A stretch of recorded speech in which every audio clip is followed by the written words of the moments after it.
భారతదేశానికి ప్రాచీన కాలం నుంచి ప్రస్తుతం వరకు అనేక రకాల పేర్లు కలవు.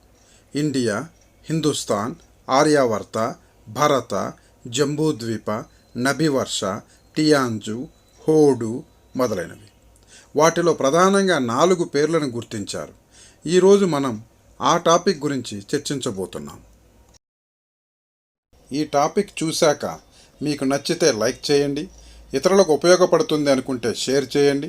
కొత్త టాపిక్స్ అప్డేట్ కొరకు సబ్స్క్రైబ్ చేసుకోండి. భారతదేశానికి గల ముఖ్యమైన 4 పేర్లలో మొదటిది జంబూద్వీపం.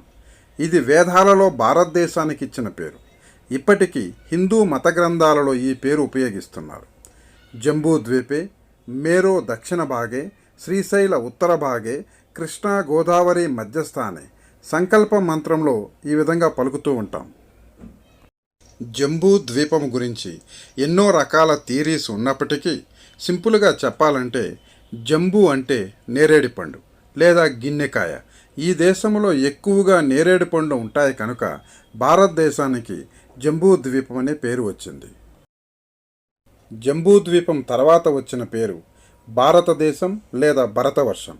ఈ పేరు ఆనాటి ఆర్య తెగ రాజు భరతుని పేరు మీదుగా వచ్చింది. ఇతను దుష్యంత మహారాజు శకుంతల యొక్క కుమారుడు.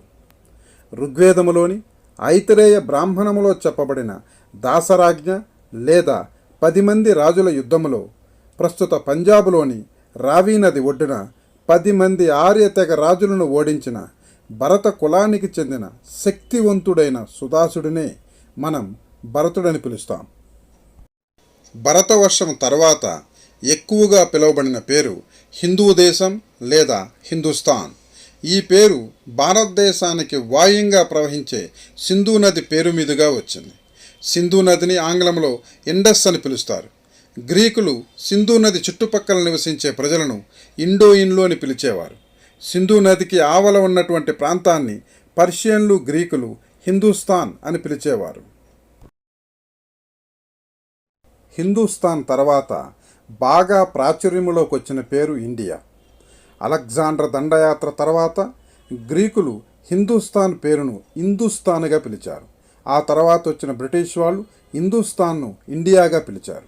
బ్రిటిష్ వాళ్ళ కాలంలో ఇండియా పేరు బాగా ప్రాముఖ్యతలోకి వచ్చింది. ప్రస్తుతం భారతదేశానికి 2 ప్రభుత్వ గుర్తింపు పేర్లు కలవు. అవి 1 ఇండియా, 2 భారతదేశం. తర్వాత టాపిక్లో భారతదేశము ఉనికి విస్తరణకు సంబంధించిన విషయాల గురించి చర్చిద్దాం.